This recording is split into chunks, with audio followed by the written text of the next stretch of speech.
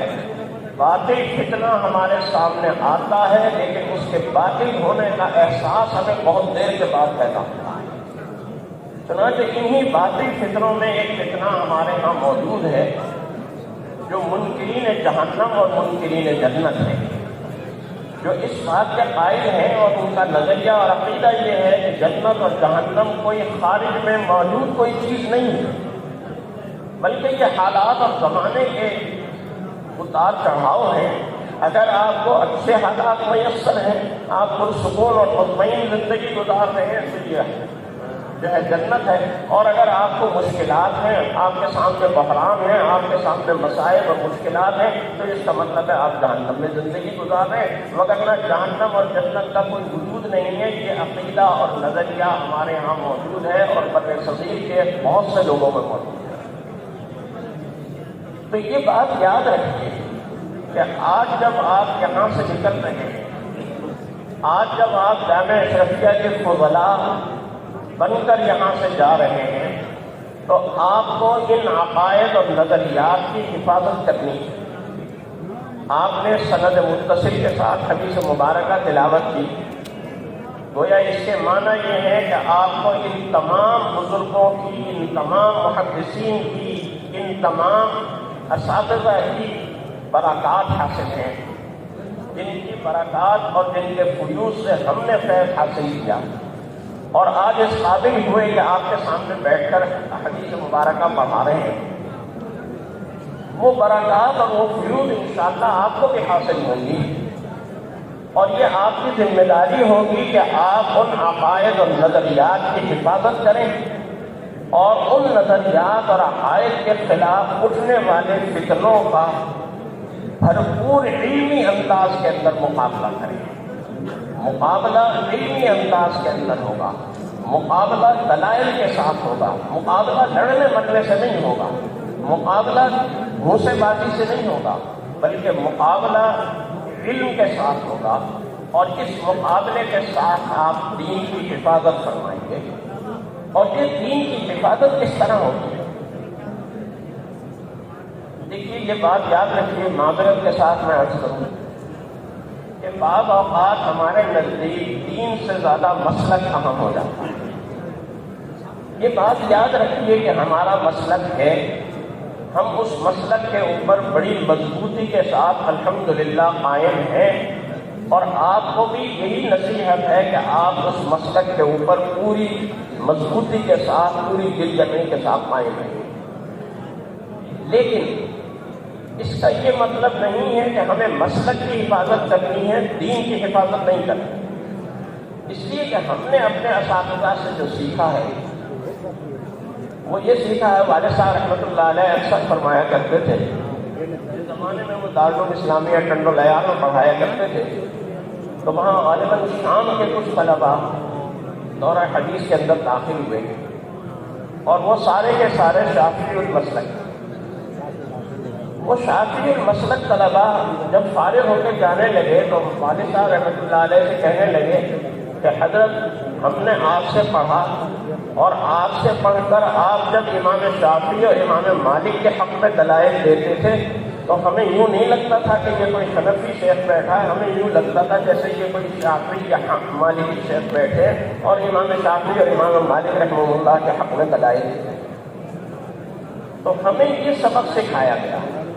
ہم نے اس ماحول میں تربیت حاصل کی ہے، اور آپ کو بھی یہی سبق سیکھنا ہے اور یہی بات کرنی ہے آگے کہ دین کی حفاظت کرنی ہے۔ اور اب آج یہ جو دستار آپ نے باندھ لی ہے اور یہ جو جبہ آپ نے پہن لیا ہے، یہ اس بات کی ضمانت ہے کہ نہیں ہے کہ آپ انشاءاللہ اس دین متین کے محافظ بنیں گے نا؟ یہاں مفتی زکریا صاحب نے اور مفتی احمد علی صاحب نے تو ایک ہی دفعہ کو بلوایا، لیکن میں 3 دفعہ کو بلواؤں گا، 3 دفعہ کہیں کہ ہم اس دین کی حفاظت کریں گے، ہم اس دین کی حفاظت کریں گے، ہم اس دین کی حفاظت کریں گے، اور اسے باطل فتنوں سے اور آلائشوں سے محفوظ کریں گے اور بچائیں گے۔ اللہ تعالیٰ مجھے بھی توفیق نصیب فرمائے اور آپ کو بھی توفیق نصیب فرمائے۔ وآخر دعوانا الحمدللہ۔